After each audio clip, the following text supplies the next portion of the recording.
Cinderella की मुकम्मल कहानी, द फुल सिंड्रेला स्टोरी। 1. जालिम सुतीली माँ और सुतीली बहनें। सिंड्रेला, जिसका असल नाम शायद ईला था, एक खूबसूरत, रहमदिल और मिलनसार लड़की थी।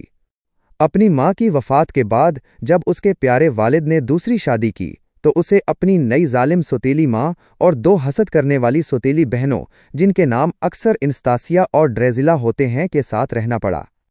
सोतेला ख़ानदान इसलिए और भी जालिम था क्योंकि सिंड्रेला की मासूम खूबसूरती उनके अपने बदतमीज़ी और कमतर दुखने को और भी बुरा बना देती थी।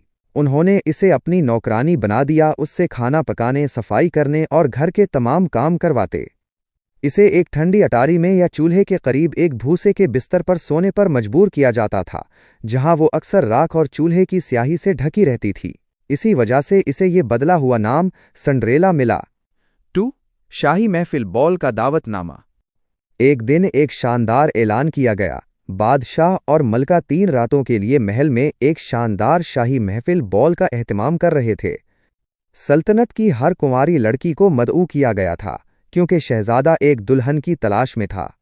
सिंड्रेला की सौतीली बहनें बहुत खुश हुईं और अपने बेहतरीन गाउन तैयार करने और अपने रक्स की मश्क करने में हफ्ते गुजार दिए और साथ ही सिंड्रेला से अपने बाल बनाने और कपड़े दुरुस्त करने का मुतालबा करती रहें। सिंड्रेला भी वहां जाने की ख्वाहिश रखती थी, एक लम्हे के जादू की उम्मीद में।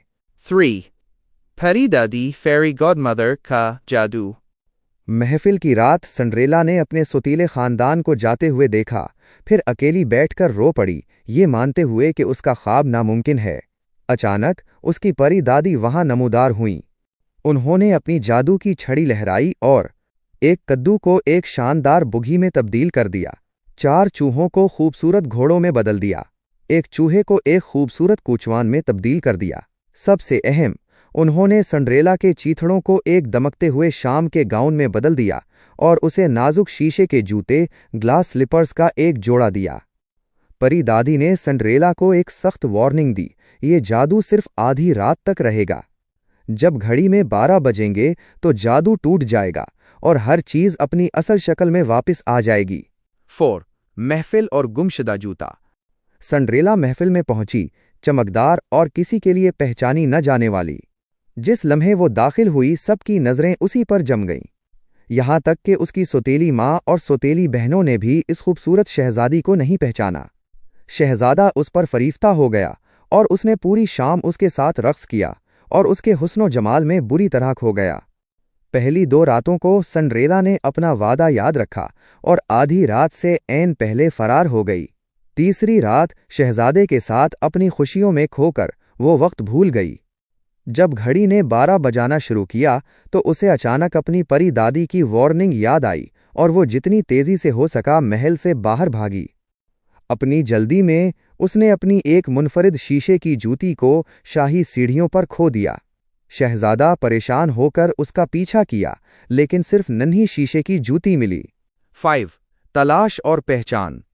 दिल शिकस्ता लेकिन पुरअज़म शहजादे ने ऐलान किया कि वो इस लड़की को ढूंढने के लिए पूरी सल्तनत की तलाशी लेगा जिसके पांव में ये जूती पूरी आती है। उसने ऐलान किया कि वो इस लड़की के अलावा किसी से शादी नहीं करेगा जिसके लिए ये जूती बिल्कुल फिट होगी। शाही कासिद घर घर गए और जब वो बिल आखिर सिंड्रेला के घर पहुंचे तो सौतीली बहनों ने अपनी बड़ी टांगों को नन्ही जूती में फिट करने की बड़ी कोशिश की, लेकिन बेसूद। सुतीली माँ ने सिंड्रेला को छुपाने की कोशिश की, लेकिन वो आखिरकार अपनी छुपने की जगह से बाहर आई और पूछा कि क्या वो कोशिश कर सकती है। सौतीले खानदान ने उसका मजाक उड़ाया, लेकिन शहजादे के अफसर ने इसरार किया। जब सिंड्रेला बैठ गई और आसानी से अपना पांव शीशे की जूती में डाला तो वो बिल्कुल फिट आया। फिर उसने अपनी जेब से दूसरा मैचिंग जूता निकाला जिसने उसकी शिनाख्त साबित कर दी। शहजादा अपनी सच्ची मोहब्बत को पाकर बहुत खुश हुआ। सिंड्रेला के चीथड़े दोबारा इसके खूबसूरत गाउन में तब्दील हो गए। कभी कभी परी दादी दोबारा नमूदार होती है, कभी कभी शहजादा महज उसकी अंदरूनी खूबसूरती को पहचानता है। सिंड्रेला ने अपने जालिम खानदान को माफ कर दिया और महल चली गई, जहां उसने और शहजादे ने जल्द ही शादी कर ली और खुशी खुशी रहने लगे।